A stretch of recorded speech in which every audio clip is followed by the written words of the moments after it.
ناظرین السلام علیکم، اور آج بڑا ہی خاص یوٹیوب کا یہ وی لاگ تو نہیں، اس کو ہم انٹرویو کہیں گے، اور جو میرے ساتھ شخصیت بیٹھی ہیں ان کی بڑی مہربانی ہے اور کہ وہ میرے گھر تشریف لائے، اور میرے بڑے اصرار پر وہ گھر پر آئے ہیں، اور آج ان سے گفتگو کرنے کا ایک بہانہ ہم نے تلاش کیا ہے۔ جسٹس معزول جسٹس شوکت عزیز صدیقی صاحب ہمارے سامنے موجود ہیں، اور ان کے حوالے سے آپ بہت کچھ جانتے ہیں۔ کچھ گفتگو جو آپ جانتے ہیں وہ غلط فہمیوں پر مبنی ہے، کچھ گفتگو جو آپ تک پہنچی اس میں شاید حقیقت ہو۔ تو آج میں نے سوچا کہ ان کی شخصیت کے حوالے سے، ان کی تعلیم کے حوالے سے، یا جو دوسرے جن حوالوں کے سے ایک کنٹروورسی ڈیولپ ہوئی، وہ ساری چیزیں بھی آج کے انٹرویو میں ہم ڈسکس کریں گے اور تفصیل سے یہ نشست کریں گے اور ان سے بات کریں گے۔ سر، سب سے پہلے تو آپ کا بہت شکریہ، آپ ہمارے گھر تشریف لائے، میرے لیے اس سے زیادہ عزت کی بات کیا ہو سکتی ہے۔ جزاک اللہ۔ اچھا سر، ابتدا سے گفتگو کا آغاز کرتے ہیں۔ تھوڑا سا ہمیں اپنے فیملی کے حوالے سے، ابتدائی تعلیم کے حوالے سے کچھ تھوڑا سا بتائیں، کیونکہ یہ میری بڑی خواہش تھی کہ یہ آپ کا انٹرویو پاکستان کے کسی بڑے چینل پر ہو، لیکن شومی قسمت اسے کہتے ہیں کہ وہ بڑا چینل تو نہیں دکھا سکتا، تو آپ کے بارے میں لوگ جاننا چاہتے ہیں، تو تھوڑا سا ابتدائی زندگی کے حوالے سے۔ بسم اللہ الرحمن الرحیم۔ عمار صاحب، آپ کا بہت بہت شکریہ کہ آپ نے مجھے انفیکٹ یہ عزت بخشی کہ میں یہاں پہ آؤں، اور میرے لیے ایک بہت بڑی اٹریکشن آپ کی ذات کے علاوہ، آپ کے گھر کے علاوہ، آپ کے والد محترم کی تھی، جن کو ہم بچپن سے سنتے آ رہے ہیں، ان کو فالو کرتے آ رہے ہیں، اور ظاہر ہے جب آپ کسی ایسے بزرگ سے ملتے ہیں تو آپ اس بزرگ کے جو ہوتے ہیں ان کی ایج گروپ میں نہیں جاتے، بلکہ وہ بزرگ آپ کے اس میں آ جاتے ہیں، اس لیے بہت ہی اچھا لگا۔ آپ کا میں شکریہ ادا کرتا ہوں کہ آپ نے مجھے ان سے ملاقات کا موقع فراہم کیا۔ میرا خاندان جی، ہم لوگ قریشی صدیقی ہیں، اور ہمارا شجرہ نسب براہ راست سیدنا ابوبکر صدیق رضی اللہ تعالیٰ عنہ کے ساتھ ملتا ہے۔ ماشاء اللہ۔ آج سے کوئی 600-700 سال پہلے ہمارا خاندان جو ہے وہ حجاز سے یہاں پہ آیا، اور بنیادی طور پر ہمارے خاندان کی جو ذمہ داری تھی وہ پورے علاقے میں پھیل کے دین کی تعلیم کو پھیلانا تھا۔ پھر اس کے بعد آہستہ آہستہ ہمارے خاندان دین اور دنیاوی دونوں تعلیموں میں ماشاءاللہ ایک بہت بڑا نام بنا ہمارا خاندان کا، اور میرے دادا جان جو تھے وہ اسکول کے ہیڈ ماسٹر تھے، میرے چچا جان بریگیڈیئر عنایت الرحمان صدیقی، وہ ملٹری کالج علم کے کمانڈنٹ رہے، برن ہال اسکول کے پرنسپل رہے۔ اسی طرح ہمارے خاندان کی جو خواتین ہیں وہ بھی اس میں تدریس کے شعبے سے وابستہ رہیں، اور میں بڑے فخر سے یہ بات بتاتا ہوں کہ میری والدہ محترمہ بھی اسکول ٹیچر تھیں، اور وہ گاؤں کے جس حصے میں رہتی تھیں اس کو انہوں نے اسکول میں کنورٹ کر دیا تھا، کیونکہ وہاں پہ اسکول کی عمارت دستیاب نہیں تھی۔ میں نے میٹرک کیا ہے G C B technical high school Tariqabad سے، جس کو آپ لل کرتی کہتے ہیں، اور جو اب سی بی کی بجائے وہ فیڈرل گورنمنٹ کا ہو گیا ہے اسکول۔ میں نے بی اے کیا گورڈن کالج راول پنڈی سے۔ سبجیکٹس کون سے تھے سر؟ میرے بی اے میں نے پولیٹیکل سائنس، اکنامکس، ہسٹری وغیرہ یہ سبجیکٹس تھے میرے۔ پھر میں نے پنجاب یونیورسٹی میں سے پہلے میں نے ایم بی اے کیا، اور پھر میں اپنی والدہ محترمہ کے اصرار پر میں نے اپنی ایل ایل بی کی تعلیم مکمل کی۔ تو والدہ کیوں اصرار کرتی تھی ایل ایل بی پہ؟ ہمارے خاندان میں کوئی وکیل نہیں تھا، اور 90% جو ہمارے خاندان کے مرد اور خواتین تھیں وہ تعلیم کے شعبے کی طرف ہی جاتی تھیں، اور الحمدللہ ہمارے خاندان نے بہت بڑے بڑے تعلیم کو آراستہ کرنے والی شخصیات پیدا کیں۔ تو میں خود نہیں وکیل بننا چاہتا تھا، میں آپ کو آنیسٹلی یہ بتا رہا ہوں، تو لیکن میں نے زندگی میں اپنی والدہ کی خواہش کو ہمیشہ ان کے حکم کا درجہ دیا. تو اس لیے میں نے کہا جی اگر آپ یہ چاہتی ہیں تو ٹھیک ہے. میں وکالت میں آ گیا, اور آپ حیران ہوں گے کہ میں ابتدائی 4-5 ماہ وکالت میں اتنا شائی تھا کہ اگر میرا کوئی جاننے والا سامنے سے آ رہا ہوتا تو میں اس کو دیکھ کر چھپ جایا کرتا تھا کہ یہ نہ دیکھے کہ میں نے یہ کالا کوٹ پہنا ہوا ہے اور میں کچہری میں اس طرح گھوم پھر رہا ہوں. اور اب نوبت یہاں آ گئی ہے کہ اب جو سامنے والا ہے وہ چھپ جاتا ہے. لیکن یہ ہے کہ میں نے اپنی والدہ کی دعاؤں سے, اپنے والد صاحب کی محبت سے, ان کا بڑا مجھے تعاون تھا, بڑی محنت کی میں نے. اور میں یہ پوری ذمہ داری کے ساتھ یہ بات کہہ سکتا ہوں کہ اگر کسی بھی دوسرے نامور وکیل صاحب نے جو سفر 30 سال میں طے کیا, میں نے وہ سفر جو ہے وہ 20 سال میں طے کیا. میں ڈسٹرکٹ بار ایسوسیشن کا میں سیکریٹری منتخب ہوا. پھر 2010 میں 2011 میں Lahore high court bar association Rawal Pindi bench کا میں صدر منتخب ہوا. اور پھر مجھے افتخار چودھری صاحب نے کہا کہ ہم تمہیں ایلیویٹ کرنا چاہتے ہیں. یہ 2011 کا واقعہ ہے؟ جی یہ 2011 کی بات ہے. یہ سم ویئر ان سپٹمبر کے اینڈ میں 2011 کا. تو میں نے انہیں انکار کر دیا تھا. یعنی نہ آپ وکیل بننا چاہتے تھے نہ آپ جج بننا چاہتے تھے؟ نہیں, جب میں وکیل بن گیا اپنی والدہ کی خواہش کی تکمیل میں, تو پھر میں اپنے اس چیز کو چھوڑنا نہیں چاہتا تھا, وکالت کو. کیونکہ وکالت کے شعبے میں رہ کے الحمدللہ اللہ تعالیٰ نے مجھے بہت زیادہ عزت دی, اللہ تعالیٰ نے مجھے نوازا. میں نے بہت ہائی پروفائل کیسز کیے, ایسے کیسز جن کا لوگ خواب دیکھتے ہیں.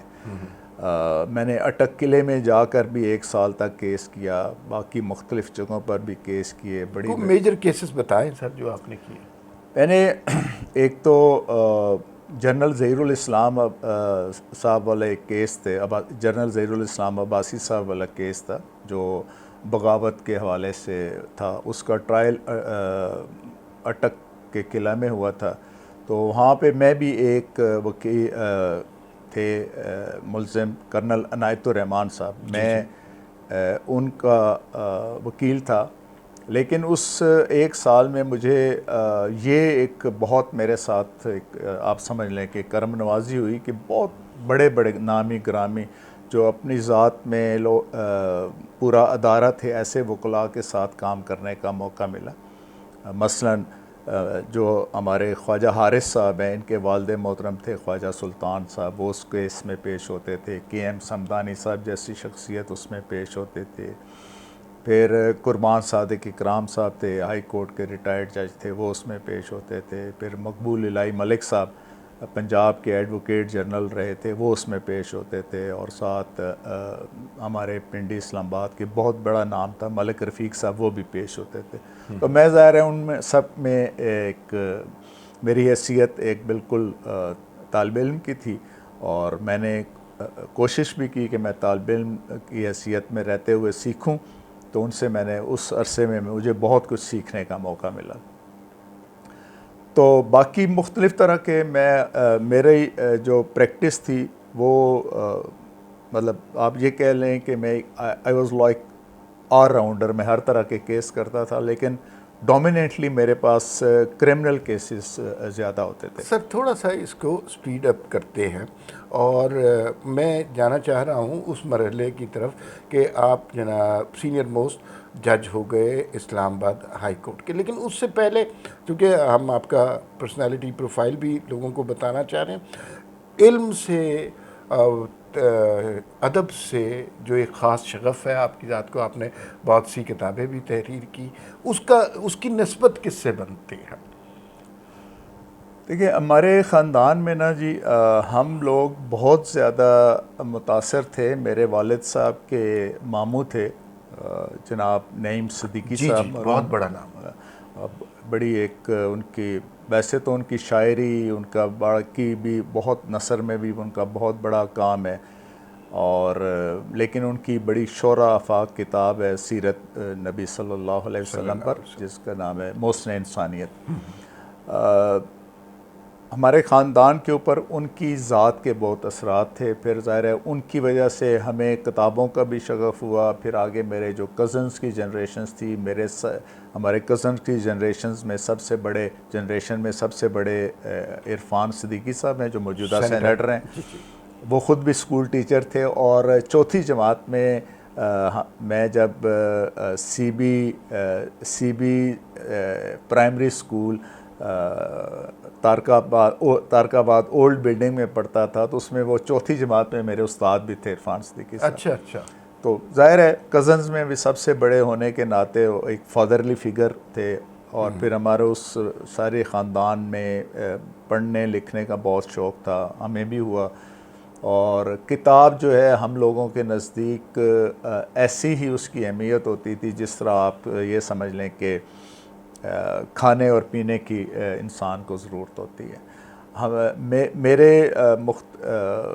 ایک بہت بڑی میری جو کوشش ہوتی تھی کہ کتابیں خریدنا، پھر جب موقع ملنا اس کو ایک پڑھ لینا، اور ہم لوگوں میں ایک یہ پتہ نہیں خامی آپ اس کو سمجھ لیں یا خوبی سمجھ لیں کہ ہمارے خاندان کے افراد جب ایک کتاب کو شروع کرتے ہیں نا، تو وہ اس میں کھانا پینا وہ ساتھ ہی چل رہا ہوتا ہے، کتاب جب تک ختم نہیں ہوتی ہم اس کا پیچھا نہیں چھوڑتے۔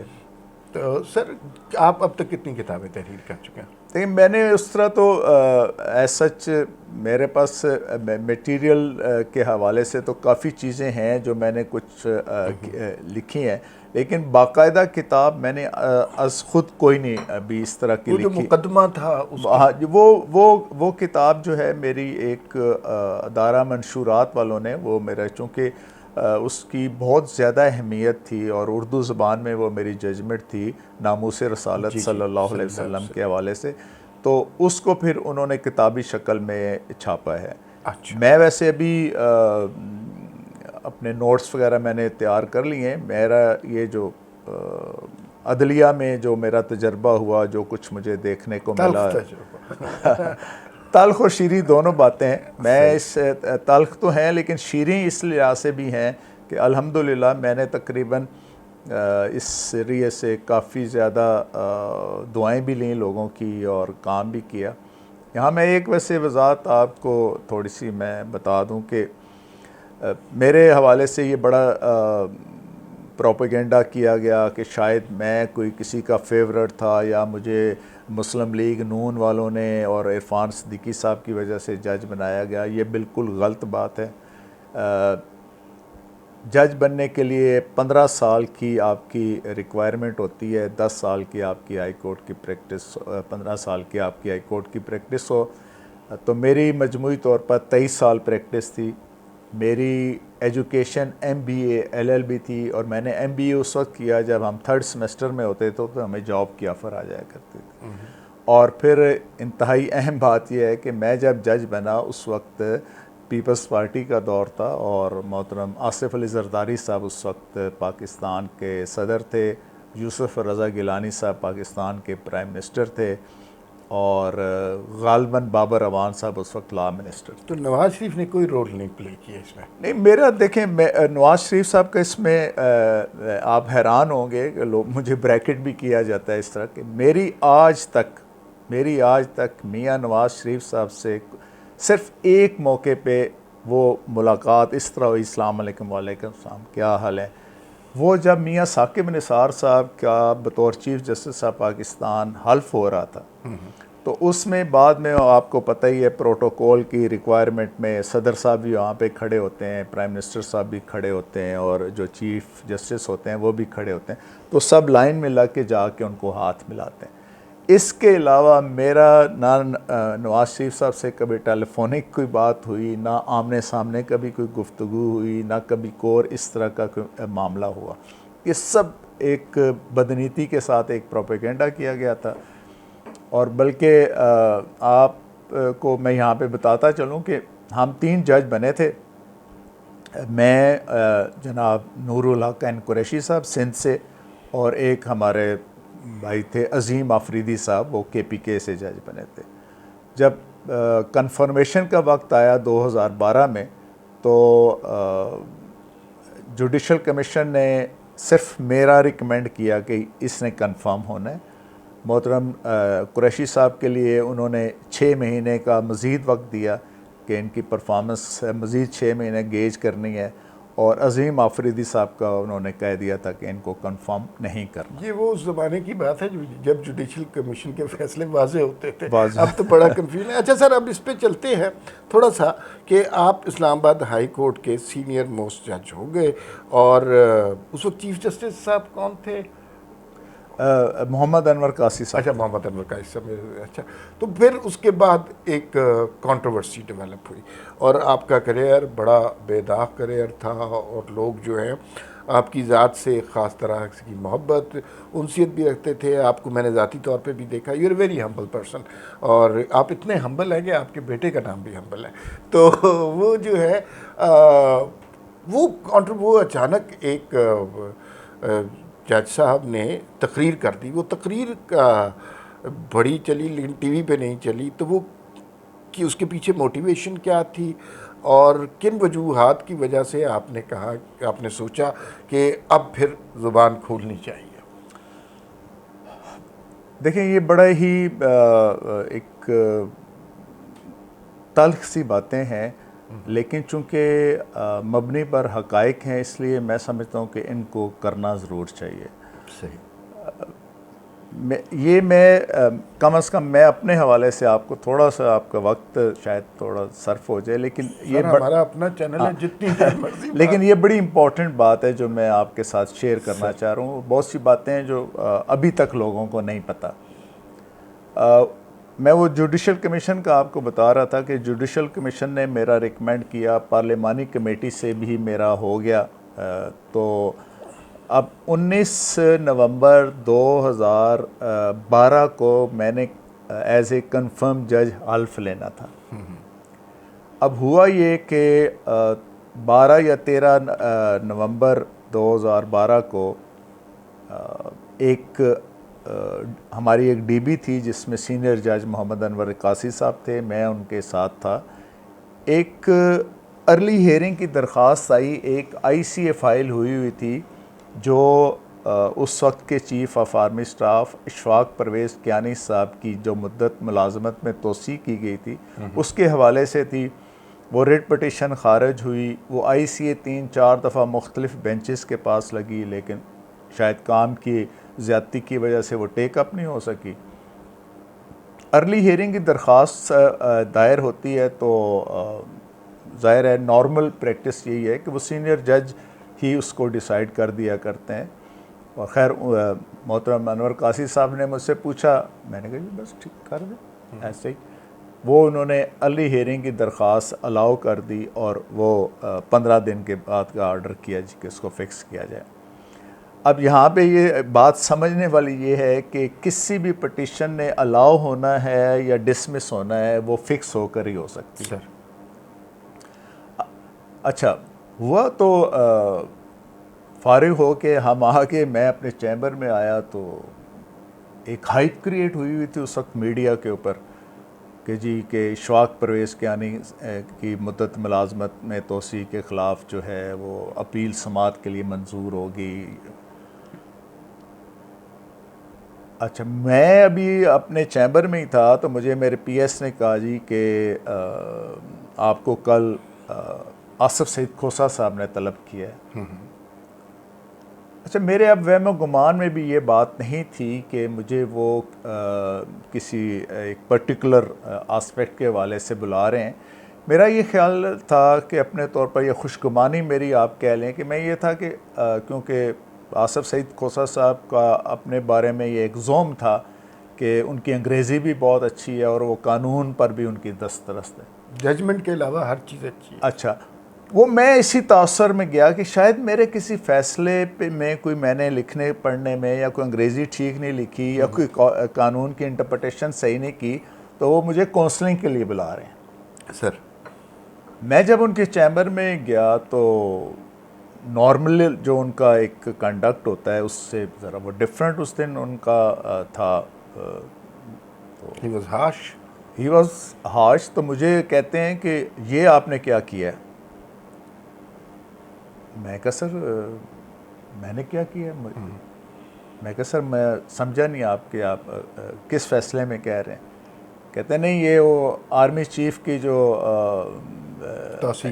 مدت ملازمت میں توسیع کے حوالے سے کیس کا کیا معاملہ ہے. میں کہا سر ارلی ہیئرنگ کی درخواست آئی ہے, ارلی ہیئرنگ کی درخواست الاؤ ہوئی ہے, اور سینئر جج اس میں محترم انور قاسی صاحب ہیں اور میں ان کے ساتھ ظاہر ہے. اور ابھی تو انہوں نے بڑا مجھے مطلب باقاعدہ ناراضگی کا اظہار کیا, اور مجھے کہتے ہیں کہ آپ تو ملک میں مارشل لاء لگوانے لگے تھے.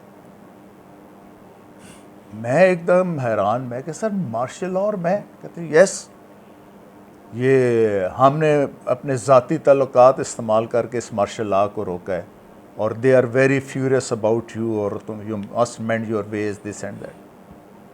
اچھا میرے لیے دیکھیں میں کبھی بھی یہ نہیں تھا کہ میری نوکری جو ہے وہ میری مجبوری ہے, اور جج کی تو نوکری ویسے بھی میں نہیں سمجھتا کہ اس کو اپنے آپ کو نوکر سمجھنا چاہیے سرکار کا. تو میں نے انہیں کہا, میں کہ سر ایک منٹ, میں نے بہاول لائرز موومنٹ میں نے بہاول پور جیل میں 18 دن گزارے. میں نے بے شمار, میں نے اور میرے خاندان نے قربانیاں دیں, پورے پاکستان کے وکلاء نے قربانیاں دیں. ہم نے عدالتوں کے بائیکاٹ کیے, ہم نے اپنے معاشی قتل کیے, ہم نے طرح طرح کے تھریٹس برداشت کیے. اور میں کہ سر اس کے بعد اگر آزاد عدلیہ میں, ایسی آزاد عدلیہ میں اگر ہم کسی مائٹی ون کے خلاف ارلی ہیئرنگ کی درخواست بھی الاؤ نہیں کر سکتے, تو پھر بھلے مارشل لاء لگ جائے مجھے کیا فرق پڑتا. پھر مارشل لاء لگا ہوا ہے, آپ تسلیم نہیں کر رہے. ہاں میں کہ مجھے کیا فرق. خیر انہوں نے میرے اس بات کو بڑا برا منایا, اور آئی بلیو کہ اسی وقت انہوں نے میرے نام کے گرد اپنے دماغ میں سرکل ایک پھیر لیا ہوگا, اور اس کے بعد سے ظاہر ہے he gave me very tough time. اچھا اس کا نتیجہ کیا ہوا؟ آپ بیڈ بکس میں آ گئے. ہاں اس کا نتیجہ اب کیا ہوا؟ اس کا نتیجہ یہ ہوا کہ ایوان صدر میں, ظاہر ہے آپ کوئی مانے نہ مانے, لیکن یہ اسی طرح کی بات ہے جس طرح یہ باہر سورج نکلا ہوا ہے کہ محترم آصف علی زرداری صاحب کا اور جناب اشفاق پرویز کیانی صاحب کے آپس میں بڑے اچھے تعلقات. صحیح. میرا نوٹیفیکیشن کنفرمیشن کا رک گیا جی. میں 19 نومبر 2012 کو گاڑی شاڑی سب کچھ جتنے بھی مجھے اس وقت تک ہائی کورٹ کی طرف سے وہ چیزیں ملی ہوئی تھیں چھوڑ کر میں گھر چلا گیا, ملازمین کو وہاں سے بھجوا دیا, اور میں گھر بیٹھ گیا. میں اگلے دن بار میں جانا چاہ رہا تھا, تو اس وقت چیف جسٹس افتخار چودھری صاحب نے کہا کہ آپ آرام سے, مجھے کہتے ہیں تم آرام سے گھر میں بیٹھ جاؤ, یہ کوئی اور ایشو ہے. آپ حیران ہوں گے اس بات کے اوپر کہ میرا جو نوٹیفیکیشن 19 نومبر 2012 کو ہونا تھا وہ جا کے ہوا 15 جنوری 2013 کو. اچھا. اور میں نے پھر کنفرم جج کا اوتھ اٹھایا 16 جنوری 2013 کو. اچھا. It took them 1 year. more than almost 2 months. مطلب یہ ایک آسپیکٹ. دوسرا پھر ایک ایپیسوڈ میں اور بھی آپ کو سنانا چاہوں گا, اور بڑی دلچسپی کا ہوگا شاید ہمارے ناظرین اور سامعین کے لیے بھی.